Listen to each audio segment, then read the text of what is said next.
కవితకు బెయిల్. ఈ వార్త మనం ఆల్రెడీ డీటెయిల్గా ఎక్స్ప్లెయిన్ చేసినాం. మనం ఏమంటున్నామంటే ఇకనైనా మారండి దయచేసి, కబ్జా చేసిన భూములన్నీ మీ చెర నుంచి విడిచిపెట్టి పేద ప్రజలైన ఎస్సీ ఎస్టీ బీసీలకు పంచండి. మీ నాయనకు వచ్చిన ఈ సరే కేసీఆర్ 100%లో 30% కేసీఆర్ చేసిన తప్పులు, ఆయన భావజాలము, ఆయన ఐడియాలజీ, ఆయన లేవలేనితనం ఇవన్నీ ఉండొచ్చు. కానీ మిగతా 70% కేసీఆర్ని ఆగం చేసి ఎటుగాకుండా చేసింది కవిత అండ్ కేటీఆర్ అండ్ సంతోష్ రావే. సో మీరు ఇప్పటికైనా మారండి దయచేసి.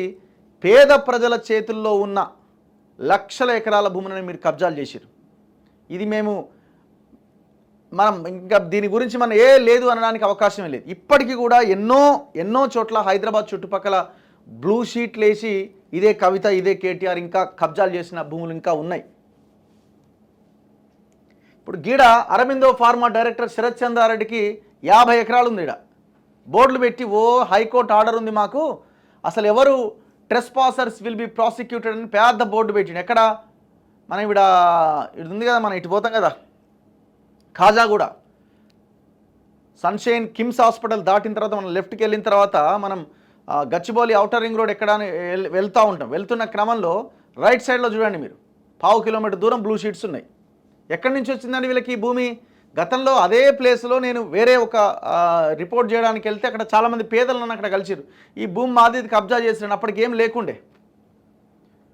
దాని తర్వాత నేను రీసెంట్గా పోయినప్పుడు చూస్తే దాదాపు 1/2 కిలోమీటర్ అంత దూరం బ్లూ షీట్లు పెట్టిరు. ఆయన ఎవరు? అరబిందో శరత్ చంద్రారెడ్డి లిక్కర్ స్కామ్లో ఉన్నాడు ఆయన.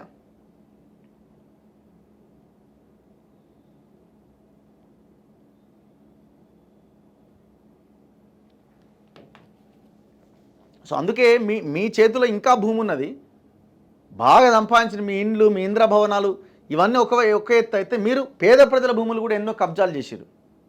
సో వాటన్నింటినీ మీ చెర నుంచి విడిచిపెట్టండి, జాతికి క్షమాపణ చెప్పండి. ఇప్పటికైనా జైలు నుంచి బయటకు వచ్చాక కుమారుణ్ణి హత్తుకొని కవిత కంటతడి. బిడ్డ ఎట్లున్నావు, కుమార్తెకు ఫోన్లో కేసీఆర్ పలకరింపు. నేడు హైదరాబాద్కు రాబోతున్న కవిత. మాకు టైం వస్తుంది, వడ్డీతో సహా చెల్లిస్తాం. ఇంకా చెల్లించేదేముందండి? సామాన్య జనం భూములు కబ్జాలు పెట్టి దోస్క తిని ఆగం చేసి వాళ్ళని ఆగమాగం చేసిన తర్వాత ఇంకా మీరు ఇంకా చెల్లించేదేంది? మీరు చెల్లిస్తున్నారు దానికి వడ్డీతో సహా, ప్రజలు మీకు చెల్లిస్తున్నారు. ఇప్పుడు జరుగుతున్నది అదే. మీకు అధికారాన్ని కోల్పోయేలాగా చేసిర్రు. జైలు జీవితాలు ఇవన్నీ దేనికి వచ్చినాయి? ప్రజల్ని హింసించడం వల్ల వచ్చిన పాపాలు ఇవన్నీ. ఇంకా మీరు ఇంకా చేసేది ఏందమ్మా? సో అయితే నిన్న కేటీఆర్ ఫోన్ చేసినట్టు, ఇగో బిడ్డ ఎట్లున్నావు, పానం మంచుకున్నదా? ఢిల్లీ మద్యం కేసులో బెయిల్పై విడుదలైన తన కుమార్తె కవితను మాజీ సీఎం కేసీఆర్ అడిగిన ప్రశ్నలు ఇవి. మంగళవారం రాత్రి తీహార్ జైలు నుంచి విడుదలై బయటకు వచ్చిన కవిత కారులో ఎక్కి కూర్చోగానే తన తండ్రి కేసీఆర్కు ఫోన్ చేసి మాట్లాడినట్టుగా తెలిసింది. నాన్నాని పిలుస్తూ భావోద్వేగానికి గురయ్యారు.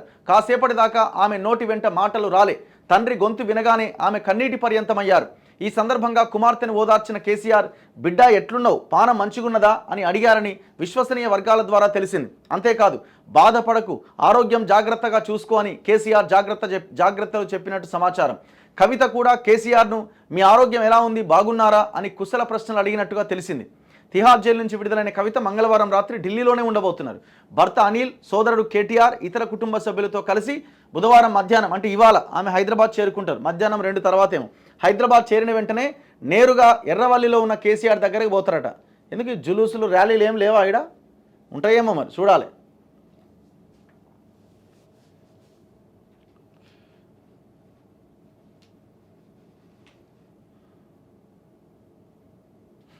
న్యాయం గెలిచిందట. న్యాయం గెలిచింది. ఎవరు? కేటీఆర్ అంటుండు. న్యాయం గెలిచేది ఏందండి? 153 రోజులు జైల్లో ఉన్న తర్వాత న్యాయం గెలిచిందా లేదా అన్నది కోర్టు మీకు లాస్ట్కి తెలుస్తుంది. ట్రయల్ అంత జరిగిన తర్వాత కోర్టు అప్పుడు తెలుస్తుంది న్యాయం ఏందన్నది. మీరు రిమాండ్ ఖైదీగా లోపలికి వెళ్ళారు, బయటకు వచ్చారు అంతే. ఆ బెయిల్ రావడానికి మీకు 153 రోజులు పట్టింది. విచారణ అంతా కంప్లీట్ అయింది కాబట్టి, ఈడీ అండ్ సిబిఐ ఛార్జ్షీట్లు వేశారు కాబట్టి మీకు బెయిల్ వచ్చింది. అదేం గొప్ప విషయం ఏముంది? మీకు ఏమన్నా పోయిన వారం రోజులకే బెయిల్ వచ్చిందా? ఎందుకు తెచ్చిరా ఏమని? అట్లా కూడా లేదు కదా. ఇప్పుడు చాలాసార్లు ఏమవుతుందంటే అరెస్ట్ చేయగానే ఒక్కొక్కసారి జడ్జి కూడా సీరియస్ అవుతుంది, అసలు ఈ కేసులో ఎందుకు అరెస్ట్ చేసిరని. అట్లా కూడా ఏం లేదు కదా. 153 days 5 months జైల్లో ఉన్న తర్వాత బయటకు వచ్చారు.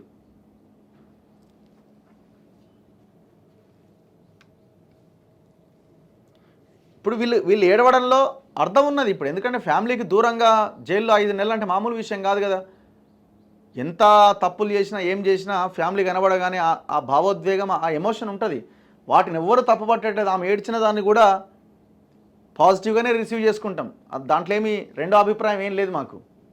కానీ మేమేమంటున్నాం అంటే, మీరు చేసిన ఈ కేసు ఇది మహిళలకు నచ్చని కేసు. ఒక మహిళగా మీరు చేసిరు సారాదందా. సో ఇకనైనా దయచేసి అట్లాంటి వాటికి దూరంగా ఉండండి. కేసీఆర్కి ఎంతో కొంత పేరుంది, ఆ పేరును మొత్తం ఇంకా నాశనం చేయకండి. మీ పార్టీని రక్షించాలంటే మీరన్నా బయటికి పోవాలా, లేకపోతే మీరన్నా మారాలా, ఏదో ఒకటి అదన్నా చేయండి. పాపం మీ పార్టీ కార్యకర్తలు 2001 నుంచి ఈనాటి వరకు ఏ పార్టీలకు పోకుండా ఆ పార్టీ కోసం కష్టపడుతున్నారు. మీ అన్నేమో మైక్ అందుకొని ఇష్టం వచ్చింది మాట్లాడుతున్నా, కొంచెం ఇట్లా లేస్తున్నది మళ్ళీ దబక్కిన ఎత్తేస్తున్నాడు. సో మీరు ఆ ప్రయత్నం చేయకండి. అండ్ దాంతోపాటు ఈ బ్లూ షీట్ల కల్చర్నిగా పక్కన పెట్టండి. ఇంకా మళ్ళా ఉన్నదన్న గవర్నమెంట్కి ఇచ్చేయండి, తొలగించండి అవి నాటినాయన్ని.